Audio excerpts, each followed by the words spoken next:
Hello, Quadable here, and I'm on my last video for Quadable free-to-play Galek. Jared Benson won this account, and he won it for his son. So his son's going out there getting me the information I need so I can transfer it over to him. And what I like to do is, when I first transfer an account over, you go over to the shop, and then you go to, I believe it's the gem shop, and you do this name changer. When I give these accounts, I always think it's cool to get a name that they like, and then put in their quad at the end. It's just something, that way it's got an attachment to the original account, and if I see that out there, or other people see that out there, they can think that this account was attached to it. So I've changed the name. Jared's son has won this account, and I just want to congratulate him, and there'll be more coming out. I'm already working on my FTPElhain account, and she's already level 25 or 26, so it's just right around the corner. I left him plenty of shards and gems, so he'll be able to possibly work into this current fragment event, and you can see he has a chance to get some fragments and work that up. He's just got to play the game and possibly get himself another legendary champion. This champion goes with Herndog and some other good champions that I've built into it. So I hope he enjoys it and has fun with it. And if you'd like a chance at getting into these free accounts, just keep watching these about every 30 to 40 days. I easily give one out, and I also link an account at the same time for someone to win a shard. So, alright, I just want to congratulate Jared Benson. Alright, I switched back over to the FTPElhain account to finish off this video. And what I wanted to show you today was when you get to about day 4, and I think this account, let me just double check right here. This account just hit day 5. So I have, with that being the 5th day, I've gotten this equipment here, this lifesteal gear. Now that first set of lifesteal gear, I have a level 60 Galek on that level 60 Galek account I gave away.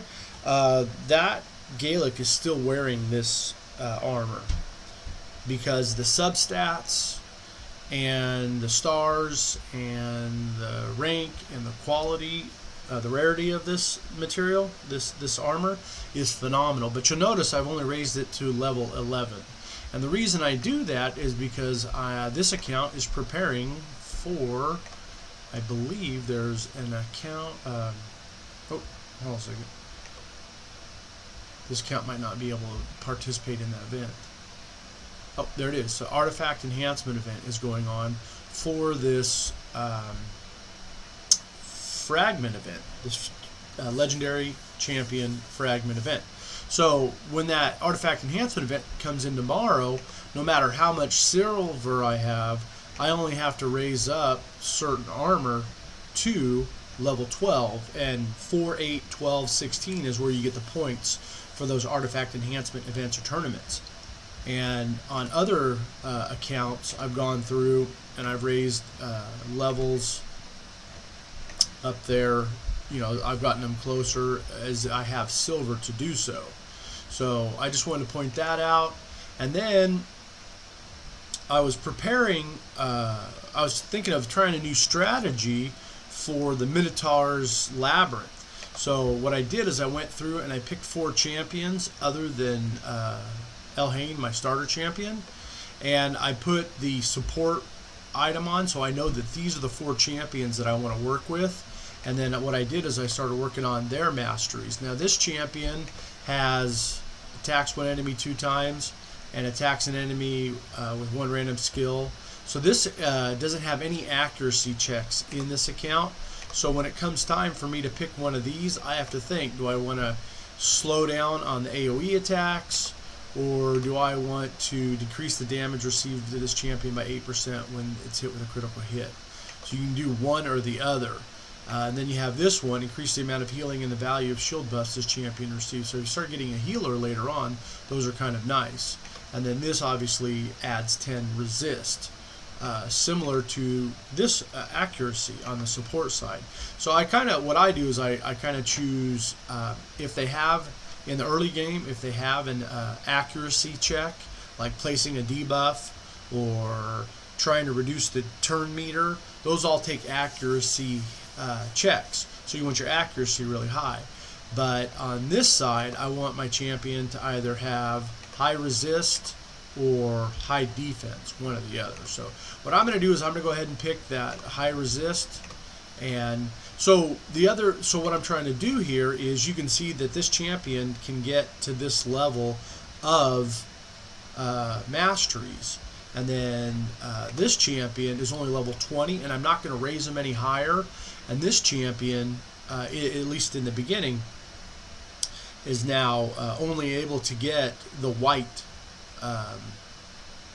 these white scrolls.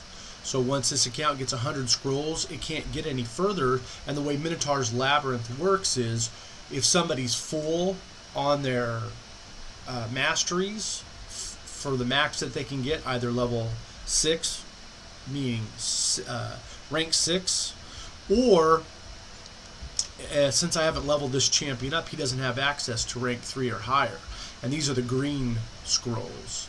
So what I'm going to do is I'm going to go through and I'm going to use these 4 champions to support FTPElhain as I raise her levels up, to then in turn get her scrolls as I take her to rank 5 and rank 6, have all the scroll wins come here. So right now she's open to white and green, and I can't actually win any higher.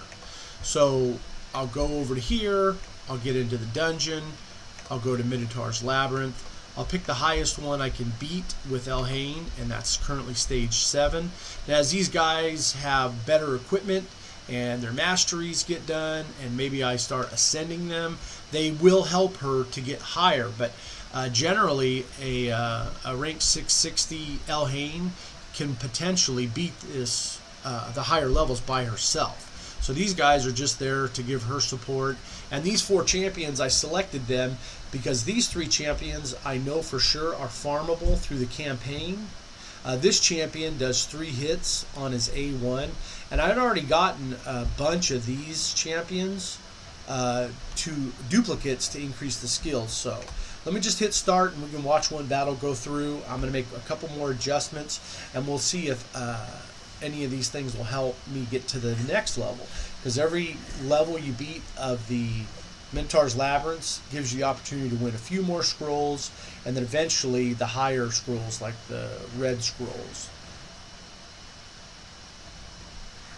And the reason that FTPElhain can beat this account or beat this by herself is because of that lifesteal gear. And I'm going to raise that lifesteal gear up to rank 12 tomorrow to advance in the artifact enhancement event, which is also part of the fragment event. So the other champions are obviously going to die out, but you're going to see that FTPElhain, because she has AoE hits, attacks all enemies. Attacks all enemies. No. So she keeps healing herself doing that.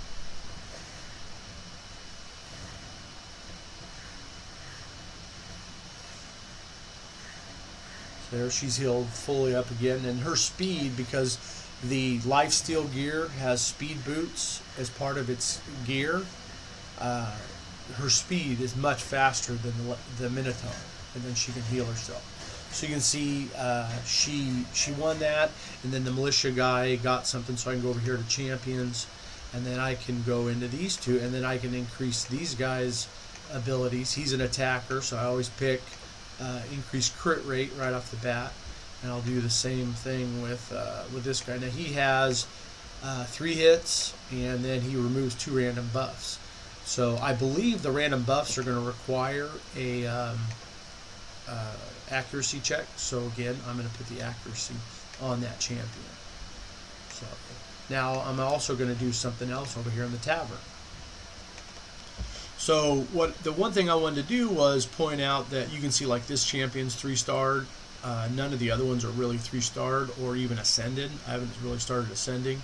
So if I come over here and I look at ascension, I need a couple blue potions. So what I'm going to do real quick is I'm going to go farm those blue potions. And remember, in your first 7 days, you have all these open. So you can see I've basically played for 4 days straight. I have all these open, and I can go in and get any potions I need. So I'm going to go down here and I'm going to farm these potions, and I try to farm up as high as I can. You get more potions and you have a better chance of getting the higher potions.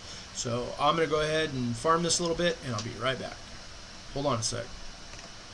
Okay, so you see I went back and I farmed those 2. Now the reason you want to go to Ascension 3 is because all the rare champions or higher need Ascension to open up all their basic stats. So you can see if you read this one right here, the A1, no, lightning area, I'm sorry.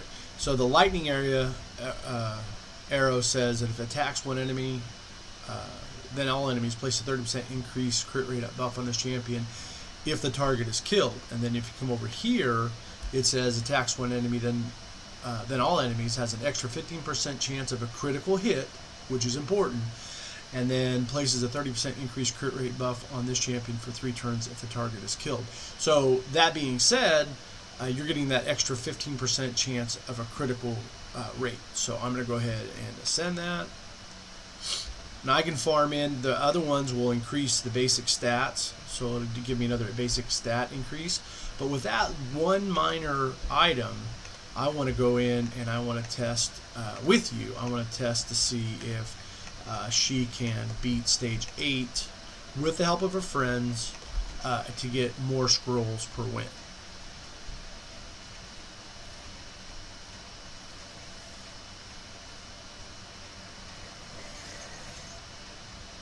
And if this doesn't win, we know it wins on the previous one, and then I can start farming for the scrolls. And once these level 20 champions work it out, they're going to go ahead and not claim anymore. Yeah, this doesn't look like it's going to work on this level. So I'll go ahead and put that in there. So hold on a sec. Okay, we'll go ahead and beat that stage 7, and then I'll try to really quickly just show you. Now notice she now has a crit rate on because she killed the original target, because the target got 2 hits on it. So I'll go ahead and speed that back up, and we'll see it come back around again, possibly on the next one. But I think this team is powerful enough to not have that happen. But the increased crit rate is very, very important. Now, she might not get a chance to kill one of them again, so we might not see that crit rate land back again.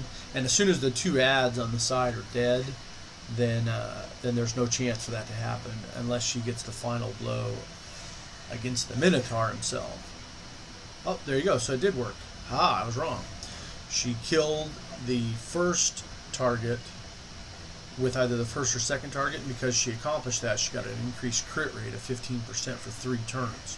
And you can see that that's increasing her damage greatly.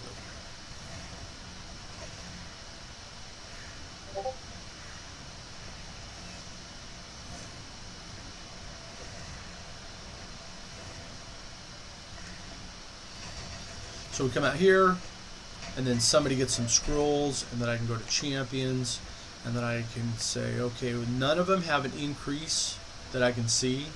None of them have an increase. So this guy is probably looking for 25 white scrolls, and that would get him one of these 2 spots.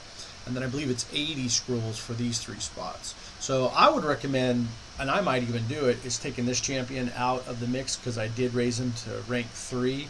But I'm really excited about this champion because I use him in Fire Knight, and to have him have these skills upgraded down here isn't a bad idea. But I'm limiting everything that these champions are going to take away from FTPElhain, and as FTPElhain goes to rank 5, maybe Ascension 5, gets her amulet, because when you ascend to 5 stars, you can put an amulet on them, and that's what you're waiting for, is Ascension 5 on the stars. So, and then tomorrow I'm going to increase this armor up to 12, so that might be a factor that allows it to happen. Also is increasing this armor, and she can do more damage, and she can last longer. So All right, I hope this video was helpful, and have a good one.